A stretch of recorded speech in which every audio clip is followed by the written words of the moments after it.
स्वयंपाकात स्वादाची जान, डीएम मसाले तुमच्या घराची शान. छत्रपती शासन महिला गृह उद्योग कबनूर इचलकरंजी घेऊन येत आहेत अस्सल परंपरेची मराठमोळी चव म्हणजेच डीएम मसाले. मटन मसाला, चिकन मसाला, धणे पावडर, गरम मसाला, बिर्याणी मसाला, तिखट, चवदार मसाले आणि चटणी म्हणजेच डीएम मसाले.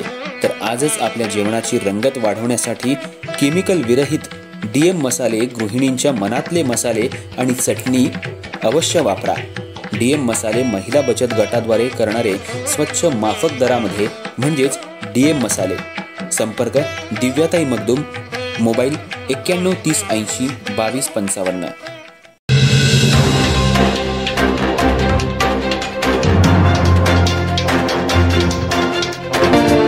नमस्कार, मी तेजस्विनी मगदूम.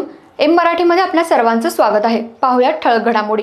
उदगाव तालुका शिरोळ इथं 23 जून 2018 रोजी झालेल्या माधुरी सूर्यकांत शिंदे यांच्या खुनाच्या प्रकरणी आरोपी पती सूर्यकांत महादेव शिंदे राहणार उदगाव याला अतिरिक्त जिल्हा आणि सत्र न्यायाधीश जी.बी. गुरवसो यांनी भारतीय दंडविधी कलम 302 अंतर्गत जन्मठेपेची शिक्षा आणि 901 रुपये दंड ठोठावलाय. या खटल्याची सुनावणी जयसिंगपूर इथल्या अतिरिक्त सत्र न्यायालयात 20 जानेवारी 2023 पासून सुरू झाली होती. आज शुक्रवारी 12 सप्टेंबर 2025 रोजी दुपारी 3 वाजता निकाल देण्यात आला. सरकार पक्षातर्फे अतिरिक्त सरकारी वकील विद्याधर गोपाळ सरदेसाई यांनी काम पाहिलं. एकूण 14 साक्षीदार तपासण्यात आले. त्यामध्ये पंच, पोलीस, वैद्यकीय अधिकारी, फिर्यादी आणि प्रत्यक्षदर्शी बाल साक्षीदारांचा समावेश होता. आरोपीनं पत्नीच्या चारित्र्यावर संशय घेत धारदार कुऱ्हाडीनं डोक्यावर, पाठीवर, खांद्यावर आणि हातावर वार करून खून केला होता. गुन्ह्यानंतर आरोपी स्वतः जयसिंगपूर पोलीस ठाण्यात हजर झाला होता. त्याची कबुली, ठाण्यातील डायरीतील नोंदी आणि पोस्टमार्टम अहवाल हे पुरावे महत्वाचे ठरले. या खटल्यात बाल साक्षीदार शिवराज शिंदे मुलगा आणि मुलगी रेवा शिंदे फिर्यादी यांची साक्ष निर्णायक ठरली. तपास अधिकारी पोलीस निरीक्षक Shahaji Akaram Nikam, police head constable Prabhavati Sawant, PSI Didbag यांचं योगदान महत्वाचं ठरलं. पोलीस कॉन्स्टेबल अनंता कदम यांनी साक्षीदार हजर ठेवण्यास विशेष मदत केली. या शिक्षेमुळे अशा गुन्हेगारी प्रवृत्तींना आळा बसायला मदत होईल अशी प्रतिक्रिया स्थानिकांमधून व्यक्त होत आहे.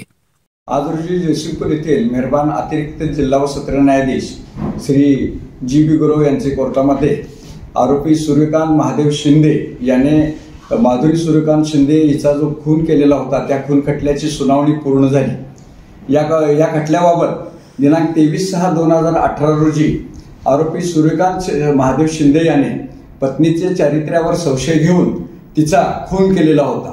त्याबाबत त्यांच्या दोघांच्या मध्ये वाद चालू होता आणि त्याबाबत मेहरबान ज्युडिशियल मॅजिस्ट्रेट वर्ग 1 यांच्या कोर्टात डीव्ही ॲक्टच्याही केसेस चालू होत्या. त्या केसेसच्या आधारे व त्यातील आदेशा अन्वये ते दोघेही एकाच घरात वेगवेगळ्या अशी विभक्त राहत होते.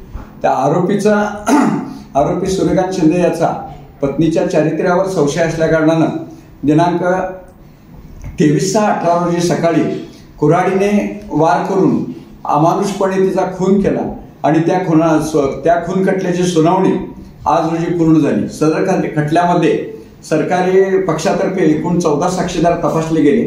त्यामध्ये पंच, फिर्यादी, इतर अन्य साक्षीदार तपासले गेले. त्यामध्ये फिर्यादीचा मुलगा आणि म्हणजे आरोपीचा मुलगा शिवराज शिंदे हा बाल साक्षीदार होता.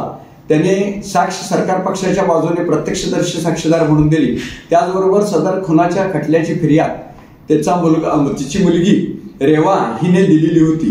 या खटल्यामध्ये ठाणे अंमलदार, कारण खून झाल्यानंतर आरोपी हा त्याच्या मुलाला घेऊन पोलीस स्टेशनला हजर झाला होता. त्यावेळी पीएसआय दिडबाग प्रभावती सावंत यांनी त्याने जे काय कबूल जबाब दिलेला होता त्याच्या नोंदी ठाणा डायरीला केलेल्या होत्या आणि त्या संपूर्ण पुरावा झालेला युक्तिवाद याचा सर्व विचार करून आज रोजी मेहरबान कोर्ट श्री जी.बी. गुरवसो जे अतिरिक्त जिल्हा व सत्र न्यायाधीश जयसिंगपूर यांनी आरोपीला जन्मठेपेची शिक्षा सुनावली. आरोपीला 10,000 रुपये दंडाची शिक्षा सुनावली आणि दंड न भरलेस 2 वर्षाची कैदेची पण शिक्षा आज रोजी सुनावलेली आहे. सदरच्या घटनेमुळे अशा पद्धतीनं पत्नीच्या चारित्र्यावर संशय घेऊन खून करणाऱ्या जे लोक आहेत त्यांच्यावर एक संदेश केलेला आहे आणि अशा घटनांना थोडीशी चपराक बसली.